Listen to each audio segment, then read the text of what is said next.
Assalamualaikum warahmatullahi wabarakatuh. Alhamdulillahirabbil alamin. Anak-anak sekalian, jumpa lagi pada kesempatan pagi hari ini. Tentu kalian semuanya sebagai siswa baru tentu masih bertanya, siapakah gerangan yang saat ini sedang menyampaikan materi di hadapan kalian. Oleh karena itu, Bapak memperkenalkan diri. Nama Bapak adalah Bapak Badri Yusuf dan tempat tinggal Bapak adalah di yang Sukamaju, tepatnya adalah di Jalan Simpang Suruh 1, Kihang, Sukamaju. Baiklah anak-anak sekalian, dengan mengharapkan ridho Allah Subhanahu wa taala, mari kita bersama-sama awali jumpa kita pada kesempatan pagi hari ini dengan membaca lafaz basmalah. Bismillahirrahmanirrahim. Anak-anak sekalian, pada kesempatan pagi hari ini Bapak akan menyampaikan sebuah materi pembelajaran yang tentunya kalian selama dulu di bangku MI atau Madrasah Ibtidaiyah ataupun di sekolah dasar belum mengenal apa itu mata pelajaran BPI. Oleh karena itu pada kesempatan pagi hari ini Bapak akan sedikit menjelaskan untuk mengawali jumpa pada kesempatan pagi hari ini. Mata pelajaran BPI adalah mata pelajaran bimbingan praktek ibadah. Terkait dengan bimbingan praktek ibadah yang diajarkan di MTS Nurul Iman adalah yang pertama tentang bagaimana kita melaksanakan tata cara bersuci.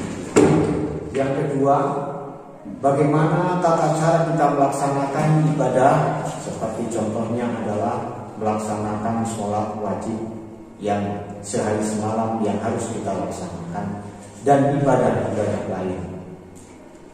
Selain daripada itu pula ada ibadah-ibadah lain yang akan dibimbing oleh guru bidang studi fikih yang tercantum di dalam setiap materi yang akan disampaikan. Namun pada kesempatan pagi hari ini Bapak akan menyampaikan yaitu tentang bimbingan praktek ibadah, khususnya tentang membaca Al-Quran. Sebagaimana yang kita ketahui bersama, Al-Quran merupakan wahyu dari Allah Subhanahu wa taala yang merupakan kitab suci umat Islam. Dan harus kita baca, dan membaca Al-Quran tidak boleh sembarangan. Tentu saja berbeda dengan kitab-kitab lainnya. Al-Quran yang diturunkan oleh Sang Maha Pencipta yang Maha Suci, dan Al-Quran merupakan petunjuk bagi kita semua. Oleh karena itu, pada kesempatan ini Bapak akan menyampaikan yang pertama tentang adab.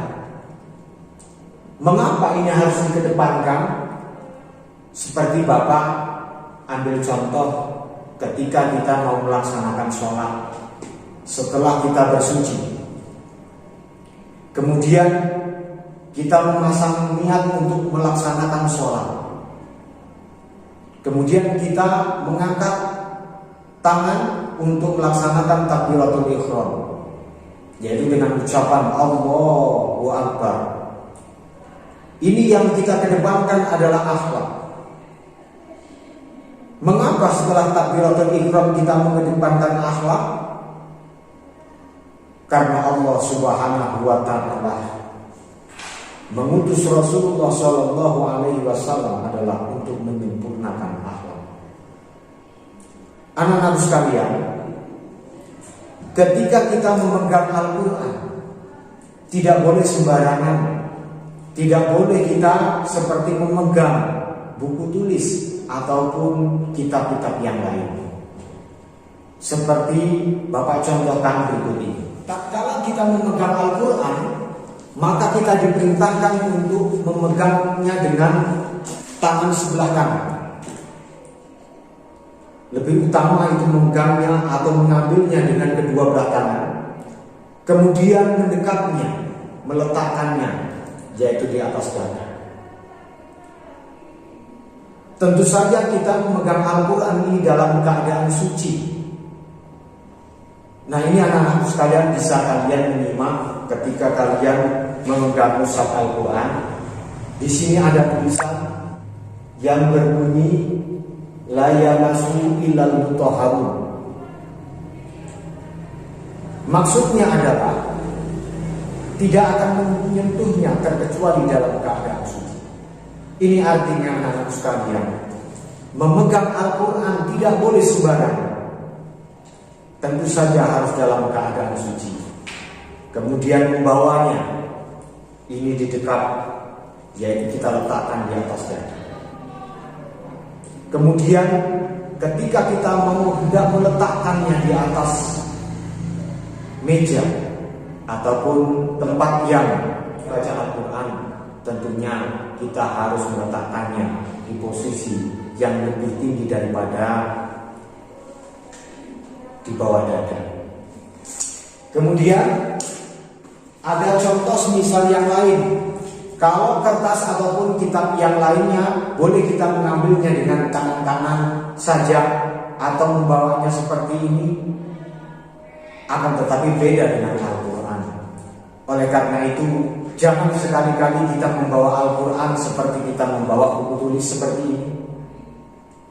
Apalagi kita membawanya seperti ini tidak boleh. Oleh karena itu, anak-anak sekalian, sekali lagi di sini Bapak harapkan kalian untuk mengedepankan ketika kita akan membaca Al-Quran. Yang pertama adalah menjaga kesucian, yaitu dengan cara berwudu, kemudian dengan ikhlas mengambilnya dengan kedua belah tangan, kemudian letakkanlah di atas dada. Kemudian ketika kalian akan membaca, maka ciumlah. Kemudian utamakan dengan membaca ta'awudz, yaitu a'udzubillahi minasyaitonirrajim. Kemudian dilanjutkan dengan bacaan basmalah, bismillahirrahmanirrahim. Anak-anak sekalian, kemudian yang kedua, setelah kita memahami adab ketika kita membaca Al-Quran, kemudian yang kedua adalah kita memahami ilmu tajwid. Apa itu ilmu tajwid? Ilmu tajwid adalah ilmu yang mempelajari tentang tata cara membaca Al-Quran dengan baik dan benar.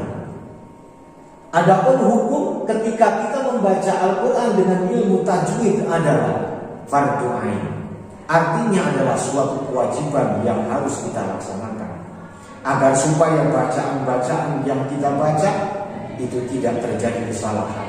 Dari kesalahan kita membaca Al-Quran, maka akan mengakibatkan salah di dalam arti tersebut. Nah, oleh karenanya anak-anak sekalian, belajar ilmu tajwid hukumnya adalah fardhu kifayah. Apa itu fardhu kifayah? Suatu kewajiban yang telah dilakukan oleh sebagian umat muslim. Sedangkan membaca Al-Quran dengan ilmu tajwid adalah fardhu ain, yaitu suatu kewajiban yang harus kita lakukan. Anak-anak sekalian, membaca Al-Quran tanpa dengan ilmu tajwid, maka bacaan itu akan banyak terjadi kesalahan-kesalahan. Dua hal, yang pertama adalah adab, yang kedua adalah ilmu tajwid. Ini harus kita biasakan dalam kita membaca Al-Quran. Anak-anak sekalian, namun kedua hal ini belum cukup. Agar supaya Al-Quran itu nampak indah dan dapat kita rasakan di dalam hati sanubari kita, dan orang yang menyimak juga akan terkesima dengan lantunan ayat-ayat Allah yang kita lantunkan. Oleh karena itu, kita juga harus belajar namanya adalah nada ataupun irama ketika kita membaca Al-Quran. Anak-anak sekalian, ketika kita membaca Al-Quran tanpa adanya nada dan irama, tentu saja itu kurang berkesan di dalam hati kita, dan juga kurang berkesan ketika orang mendengar. Oleh karena itu, pada kesempatan yang baik ini, mari kita bersama-sama untuk membiasakan membaca Al-Quran dengan mengedepankan adab, Yang kedua, yaitu dengan memahami ilmu tajwid. Yang ketiga, dengan mempraktekkan, dengan mempergunakan nada dan irama.